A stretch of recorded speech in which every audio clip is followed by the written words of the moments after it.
Graham provided a detailed briefing of their operations. I'd like to recognize FEMA Administrator Pete Gaynor, Commandant of the United States Coast Guard, Admiral Schultz, there we go, who also joined me at the National Hurricane Center. Governor Ron DeSantis, as well as Mayor Jimenez, also participated in that briefing. Governor DeSantis has been an outstanding partner with the Department of Homeland Security, and I'm glad to see him here today. He's worked, I know he's worked proactively to address the needs of Florida residents during the COVID pandemic, to include the disembarkation of over hundreds of thousands of cruise ship passengers here in Florida.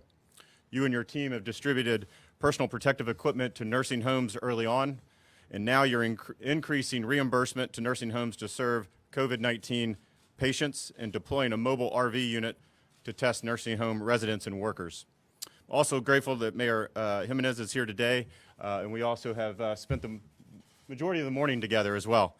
Our partnerships with local leaders are critical to our mission success. So again, thank you for joining us.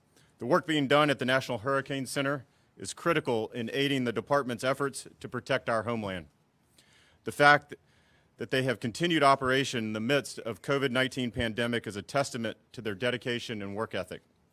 And thanks to the efforts to the men and women of the National Hurricane Center, DHS and its partners are ready to respond to the already historic 2020 hurricane season.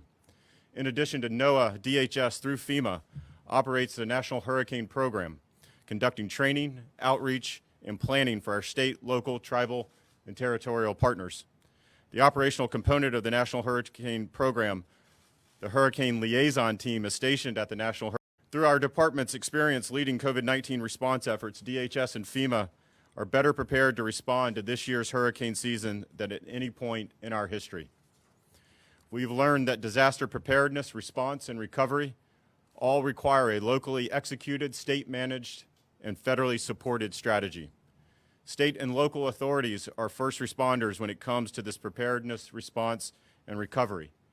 FEMA is here to provide resources to address any unmet needs.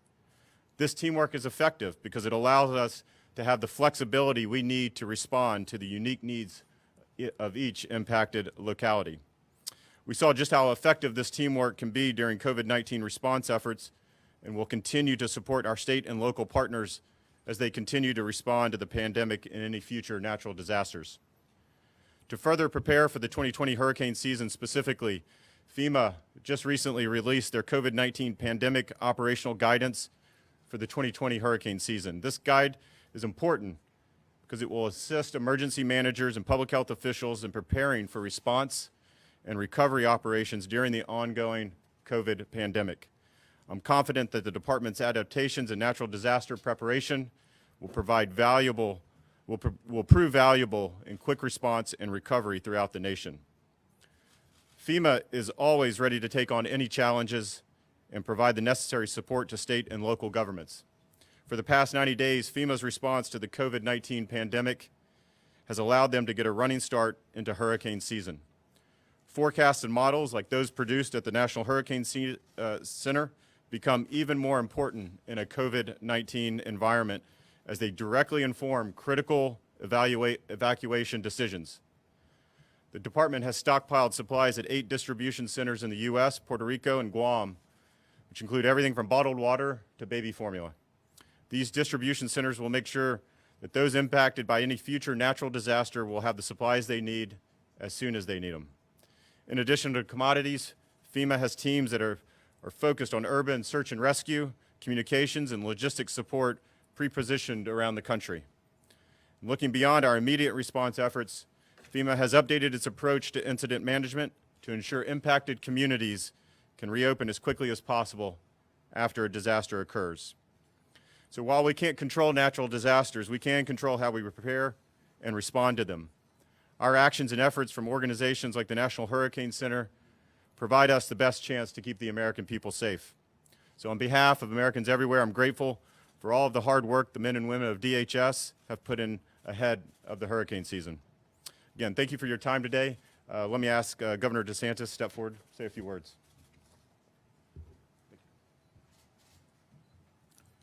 Well, thanks to Acting Secretary Wolf for being here today. I also want to thank FEMA Administrator Pete Gaynor for coming down today. From day one of the COVID pandemic, the Department of Emergency Management here in Florida has continued planning for hurricane season. Over the past 18 months, the division has invested in emergency management to increase capabilities, and we expect those investments to pay dividends in a year where we anticipate an active hurricane season. You will see sheltering and evacuations may look a little bit different this year. Very early on, the division created a PPE reserve for hurricane season, and right now the division has more than 10 million masks on hand that can be handed out to shelters and used by people working at shelters. The division also secured a long-term deal with Honeywell to receive 12 million N95 masks, which can also be used for hurricane season. I directed the division to purchase 50 generators to make sure we can get the power back on quickly if areas are hard hit, and this is the most generators that the state has ever owned. The divisions also use guidance from CDC, FEMA, and the American Red Cross to create its own sheltering guidance, and has provided that to counties. Obviously, that involves physical distancing within shelters. Typically, these are things like gymnasiums, auditoriums. The division's also planning, if necessary, to use some non-congregate sheltering. These would be alternative facilities, even like a hotel, to allow for more space and separation. And the division is working with counties and with FEMA to expand non-congregate sheltering. We're also at the state level recommending that shelters use temperature checks and other screening criteria to identify individuals who may have COVID-19 and isolate them from the rest of the population. The division has 5,000 thermometers set aside for hurricane shelters. And so this is all in addition to the normal precautions that would be doing. One thing that's important to look as we've dealt with storms is the recovery. And one of the things that we've really worked hard to do is to get the funding to the communities who've been impacted. And I want to thank the President. I want to thank Administrator Gaynor for helping Florida get FEMA reimbursements faster than we've been able to do in years past. They also made sure that Florida had a disaster declared for COVID-19. I was just able to announce that we will be receiving more than $250 million in reimbursements for actions taken during COVID-19. Since January of 2019, the state has sent out more than $2.4 billion, including $700 million for Hurricane Michael. I also directed Director Moskowitz to ramp up these reimbursements as we were responding to COVID-19. And so since March 15th, the division has paid out more than $450 million for statewide hurricane recovery. Furthermore, we just received an agreement from USDA to administer $380 million with timber block grants for Hurricane Michael, and I'm looking forward to getting the funding out to timber farmers. It's important for folks throughout the state to prepare and have a plan now that we're in hurricane season. We encourage Floridians to have disaster supply kit with enough food, water, and medicine to last 7 days without power. Now, you can develop your disaster supply kit year-round. If you're out getting a 2-week supply of groceries, consider adding some items to your list that would be good to have on hand for hurricane season, like canned goods and extra batteries. Also, considering offering to pick up additional hurricane supplies for your neighbors, especially if they happen to be quarantined. We want people to start preparing now. Check out your windows, garage door, and other areas to make sure water and wind cannot enter. Make sure you also know if you're in an evacuation zone. If you're ordered to evacuate, make sure you take it seriously and follow the directives. The division's website, floridadisaster.org, has evacuation zones and has a checklist individuals can use to build their disaster supply kit. We just finished the tax-free holiday, which is very important. We were at the Home Depot in Boca Raton. It looked like a lot of people were there getting supplies, so we hope that Floridians took advantage of that. They saved, we think, about $5.6 million in purchasing critical preparedness items. We're going to keep watching, seeing what's developing. As we know, we had the tropical storm that Florida got some kind of outer bans for that, but primarily affected Louisiana. We were watching that very beginning. I got to say, we were at the National Hurricane Center, and all those spaghetti plots were right at Louisiana, and that's what ended up happening. Wasn't necessarily the case with some of the other storms as we've seen, which have wobbled. So it was a really good forecast. People were able to prepare. We're going to continue to be eye on this at the state level, and I know Mayor Jimenez and other local officials will be watching this very closely. We always hope for the best, but we've got to prepare for a very active hurricane season. And so hopefully we don't have one reach landfall, but if it does, we will be ready. So I want to thank all Floridians for doing their part to prepare for hurricane season. And I'd also like to introduce a great guy, Administrator Gaynor. I don't like seeing him that often because when you do, it's usually in response to something that has happened. And so I'm glad, Pete, I'm glad you made it down here, but I hope you don't make it back this summer. Thanks, Governor. Those are the kind of introductions I normally get. We're glad you're here, but we really don't want to see you. Thank you. It's good to be back in Florida. Good to be back in Miami. And it's always a treat to visit the really a national treasure, the National Hurricane Center here in Miami. And it's always good to see elected leaders that understand the details of preparedness and are involved in that. There's probably really no more important thing that an elected leader can do.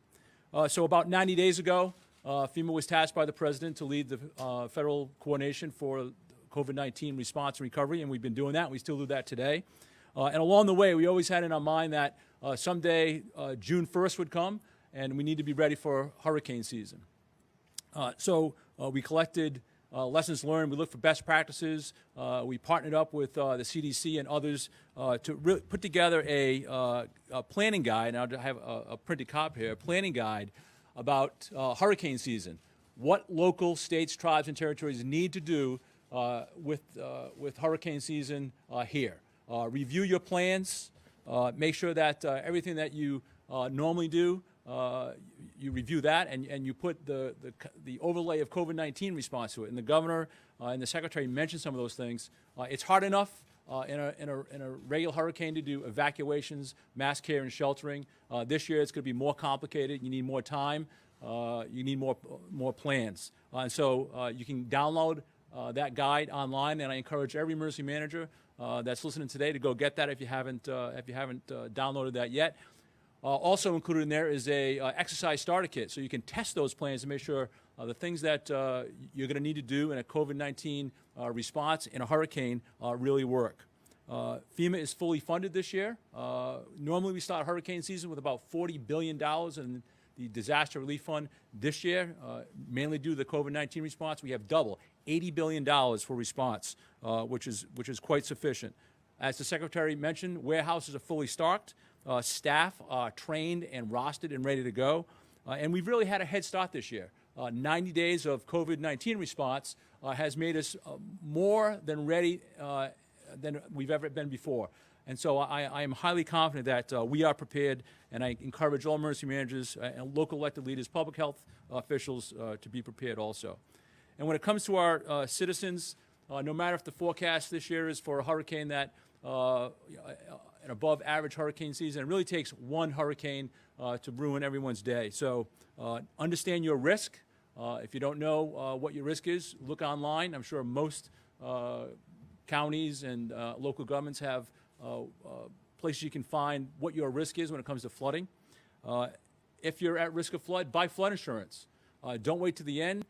If you think you're going to buy flood insurance for a hurricane that's happening tomorrow, it doesn't work that way. You have to have bought it 30 days ahead of time. So again, if you're at risk for flooding and you need hurricanes or you need flood insurance, please buy that.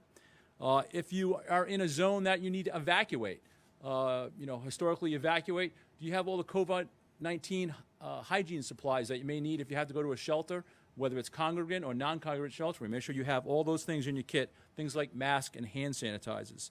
And take one action today, because the clock is ticking. It's going to be a long hurricane season. And one thing you can do today for free is download the FEMA app. And in that is a way to get connected, understand risk in your neighborhood, and get connected to alerts and warnings.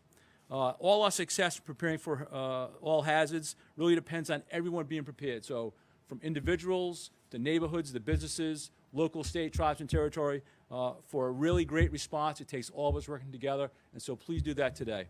And with that, I'll introduce the mayor of Miami-Dade County, Mayor Jimenez.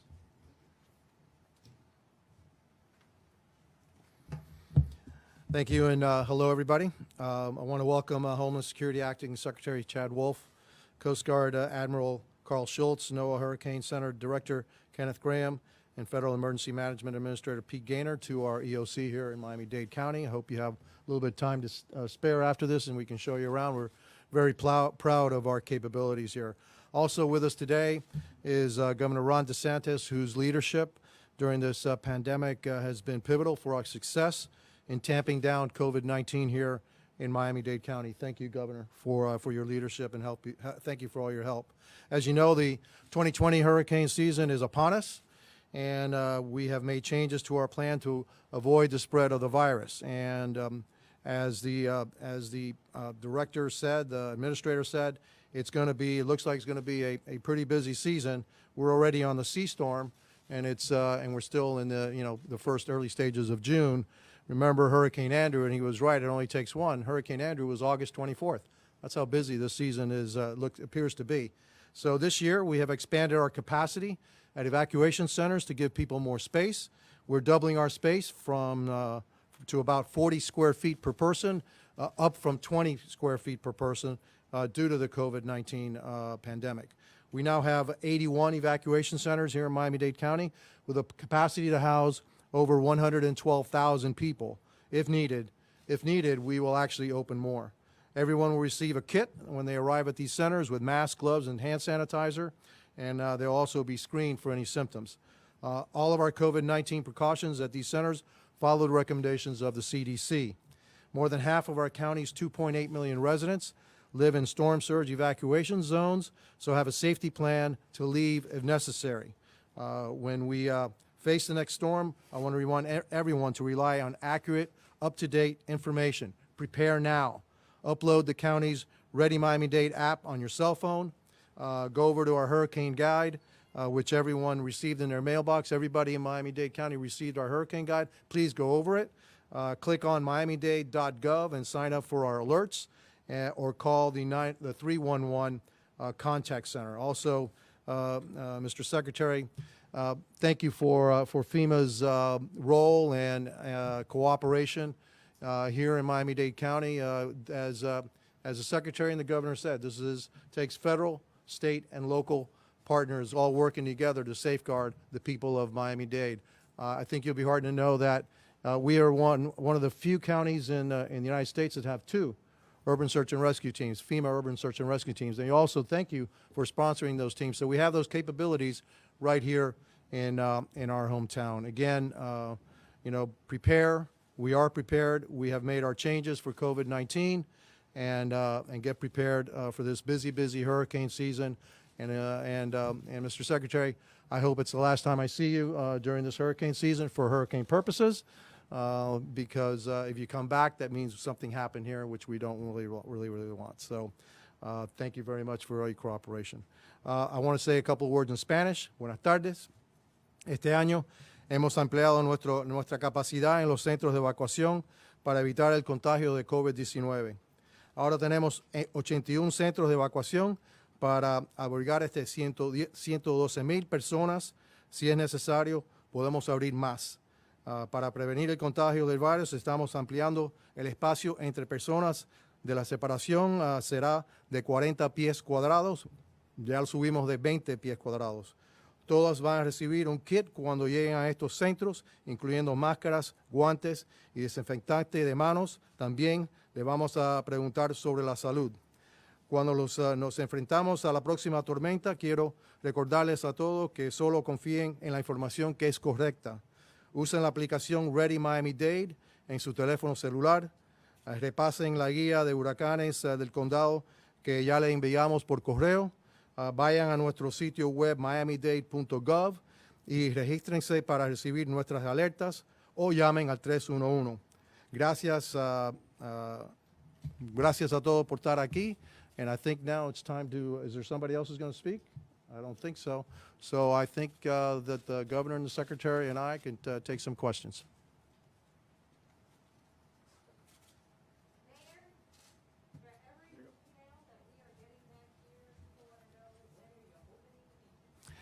We plan to open the beaches no later than Wednesday, and so I'll be talking to my police director today, and we're going to talk about the curfew for tonight. There's a good possibility that we lift the curfew tonight. We need a little bit of time to get the people prepared to open up the beaches, so I want to do that no later than Wednesday.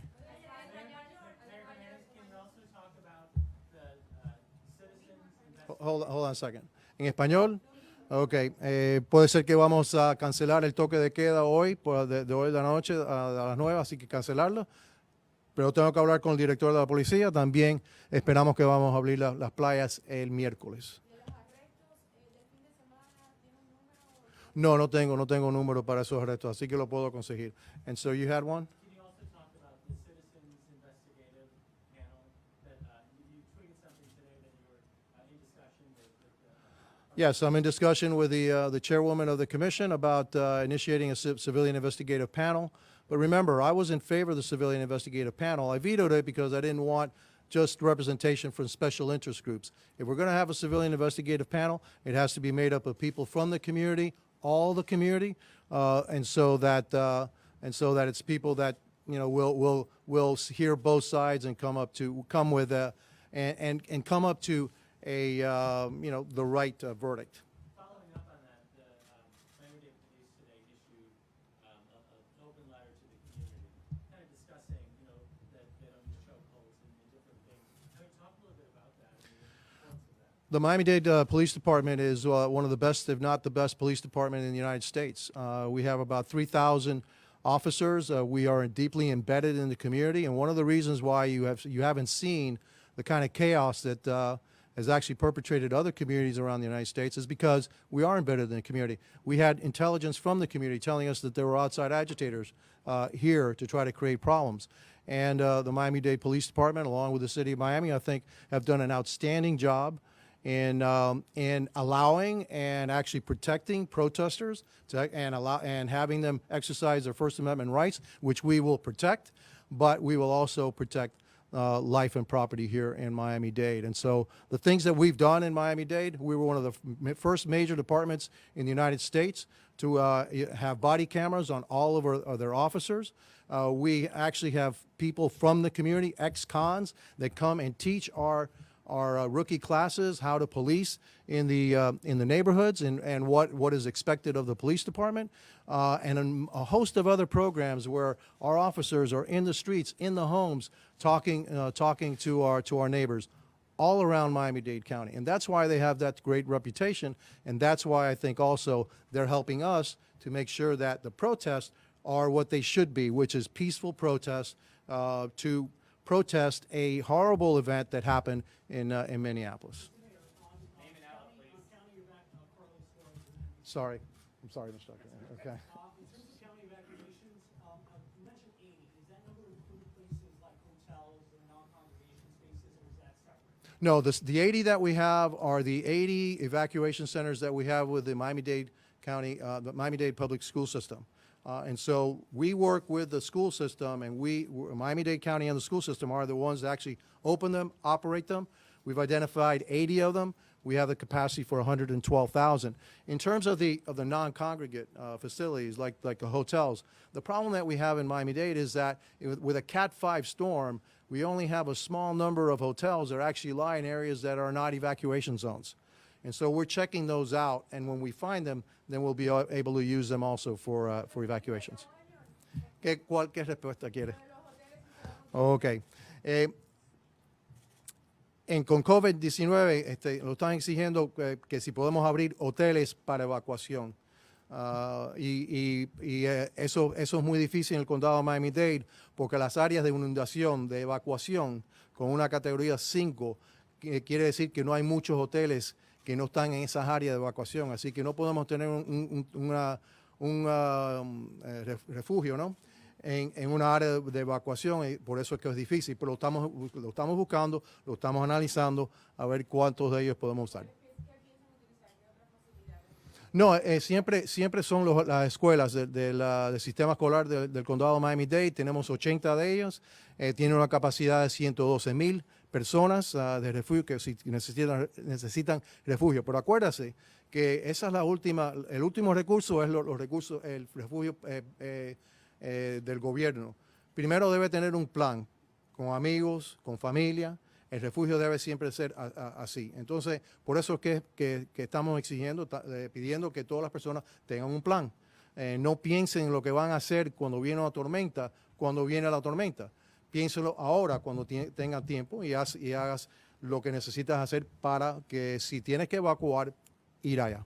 Alcalde, sobre justamente lo abastecerse, ¿cómo podemos garantizar que no vaya a haber desabastecimiento, que se vuelva a causar el caos como pasó al inicio de la pandemia, en este momento que le estamos diciendo a la gente salga a comprar lo que se necesita y que no vaya a pasar como pasó al inicio de esta pandemia y como ha pasado en otras temporadas de huracán? No, pero no entiendo la pregunta, pero perdóname. ¿Cómo le garantizamos a la gente que va a haber suficiente, que vamos a tener suficiente agua, suficiente papel, suficiente de todo lo que necesitan y no va a haber desabastecimiento? Muy buena. La única manera que lo puedo garantizar es si lo hace ahora. Porque si lo hace, si espera a la tormenta, que ya viene, está amenazando una tormenta, viene siempre todas las personas. Entonces, las personas que no han hecho los planes, no han comprado lo que necesitan, la comida, el agua, etcétera, eso salen en esos días, entonces no vas a encontrar lo que necesitas.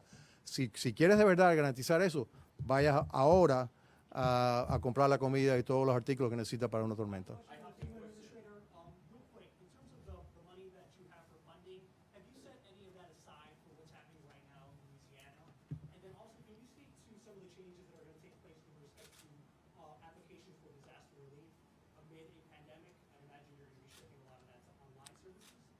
So all the money that's in the disaster relief fund, $80 billion, is for COVID and any natural disaster that we're going to see in the future and ongoing recovery. So it's for everything. But you haven't said you don't know what you're spending. It's technically set aside in the fund. So it is specifically for disasters, and that's how we use it. So if it's not a disaster, we don't use that money. Samantha Rose from the Miami Herald. I have a question for the governor. Over the past 5 days, the cases of COVID-19 have grown more than 1,000 cases per day. Can you talk a little bit about reopening and if this is a cause for concern at all? So we've now in the last 2 weeks averaged 30,000 test results a day in the state of Florida. If you go back to the end of March, beginning of April, we weren't even doing 10,000 test results a day. And so part of this is, I said from the very beginning, one of our goals was to increase testing just when we were entering the pandemic, but then a key part of the reopening to really have widespread testing. So we're now seeing that. And I think if you look, you're having places that have very low positivity rates. If you test 500 people one day, you'll get a certain amount. If you test 2,500, the rate may even go down a little, but you're still going to identify some of these cases. I think a couple of things people should keep in mind is U.S. has probably about 2 million, quote, cases. But for every, quote, diagnosed case, there's probably 10 to 20 times as number of infections that have happened. And you see that in FEMA's recent numbers, where they said if you include asymptomatic, the infection fatality rate is 0.26, much lower than what they thought initially. And so by testing people without any criteria, you're identifying people who likely have no symptoms but can be isolated and hopefully won't infect other people. So we've had this set up in Home Depot and Publix now. It's very popular. But these are people that a lot of them don't think they're necessarily sick, but it's there so they go. And granted, 98% of them are negative, but you do find cases. The other thing we're seeing in Florida is agriculture communities that are really where the workers live really in close quarters. You've seen outbreaks in Immokalee in Collier County, Indian Town in Martin County, Belle Glade in Palm Beach, some other Palm Beach communities. And so what happens is, once it goes, because you're in such close contact, it really spreads. So they've been really going and aggressively testing all those areas, and there have been mitigation strategies that have been put in. I mean, obviously, you don't want those folks mixing with the general public if you have an outbreak. So there have been a number of things in those communities that have been done, and I think that they're going to continue to do it. Also, throughout, and we didn't have as many in the last couple days, but you have more prison cases at this facility in Miami-Dade. They're now going to test more widely in that facility since they find cases. I guarantee you will get a lot of cases out of that because that's the type of environment that it really spreads very quickly. Also, we have done really since April, have been working really hard at testing all the long-term care facilities. And so we're almost completed with having tested every resident and staff member. I think the target date for that is the end of the week. What we find in the long-term care, I think tremendously for Florida, over 80%, we have over 4,000 facilities. Over 80% of the facilities have not had a single case since this all started. So that's a good thing. At the same time, the infection percentage positive for staff members is about what it is for the general public, about 3%. For residents of the facilities, it's been about 8%, so a little higher, and I think that's just part of it. If you have one staff, they could, and they're infected, they likely will infect more than one resident. So we're going to continue to do that, but I think you got to keep testing the staff on a periodic basis. So we're definitely going to keep doing that, which I think is very important. But it's really, I mean, you see prison outbreaks, now these agriculture communities, and the nursing homes are just going to continue to be a battle going forward. But I think we need to be continuing to test at a high level. I think that's the right thing to do. I said when we reopen, we're going to double testing. People are going to say, oh my gosh, there's more cases. But I think if you understand the nature of this disease, particularly when you're testing people like in these ag communities, a lot of these people are 30, 40, 20 years old. So clinical consequences are very low of that. And I would also say, I mean, Mayor Jimenez, what's the ventilator now in Miami-Dade? About 50. And what did you have at the peak? About 140. Yeah, so, you know, they're down. Miami was at 140 for their peak for ventilator use. Now they're down to 50. When we were at the peak for ICU statewide, I think it hit something like 860. When we started phase one, and we didn't even have Miami in that, it was in the 600s. Now it's in the 400s for COVID patients in ICUs. And so that's really, I think, looking at the clinical consequences. But testing more is good. It's more convenient than ever before. But don't mistake identifying more cases for thinking that there were more cases one day compared to 2 months ago. If you're testing 3 times as much and you have a disease with a lot of and remember, the end of March, you couldn't get a test if you were asymptomatic. It was only for people that were showing symptoms per the CDC guidelines. We've really expanded that so that people want to go. If they're in Home Depot and some of these facilities do, we're probably going to start moving more of our drive-through sites into retail locations just to make it more convenient for people because I think that that's the right thing to do. But 30,000 tests a day. And we have the capacity to do even more if the demand is there. Now, we had bad weather, so some of our drive-through sites weren't open over the weekend. But typically on a day where they're all open and the weather's okay, we're usually getting about 50% capacity. Now, some do better than others. I mean, the Broward one that we did initially typically does well. Miami's usually about 50% at the facilities here. I have some, like the Panhandle, that'll get like 30 or 50 people go through the drive-through. Volusia County had like 15 people go through their drive-through the other day. And so it's not all even, but we do have capacity to do more. So I think testing more is good, and I think identifying that is really the way to go. And once you're testing at that level, you really do have a better sense of what this thing is doing in the communities. And if you take out the nursing home, the ag workers, and the jails and the prison, you know, the percent positivity is even lower. We got a lot of counties that's like 1%. Almost every time they do, it'll be 1% will be positive. Miami, you guys are now lower, about 5%, much lower. I think one of the places that we didn't see, I haven't seen as much of a decline, Palm Beach County. Now, part of that is because of the ag, but we think that there may be some more there. So they have the Surgeon General's working with the county health department there to figure out if there's any more strategies. I think Miami does more masking and Broward does more masking. I don't think they do it as much in Palm Beach. So they're looking at what may, what we may do. But we should be done with all nursing homes by the end of the week, and that's like 350,000 people between the staffs and the residents, and to have over 80% of the facilities with no documented cases, that's a lot better than most other states have done.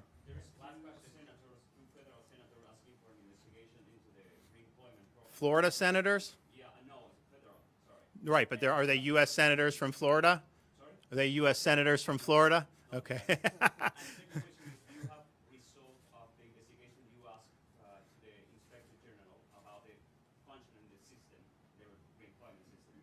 Well, I've never heard of partisan politics in Washington, D.C. before. Oh, my goodness. Can you imagine that? Look, these guys are very partisan. That's all they're doing. No, the state IG investigation is not done. It's going to take time because, this is a procurement process. There was funding. This took place over a number of years. As of now, as of last night, the state's paid over $4.6 billion out to claimants, close to 1.3 million individual claimants. So, we lost 1 million jobs in April, obviously lost some in March. So really been able to, pick this thing off the mat. We're going to continue to do more. And I think that that's the right thing to do. So we have really an unprecedented amount of employees from other agencies that have been working on this, clearing out, if people are caught up in the system, working hard to do that. So we're going to keep doing that, and it's a very high priority for the administration. Thanks.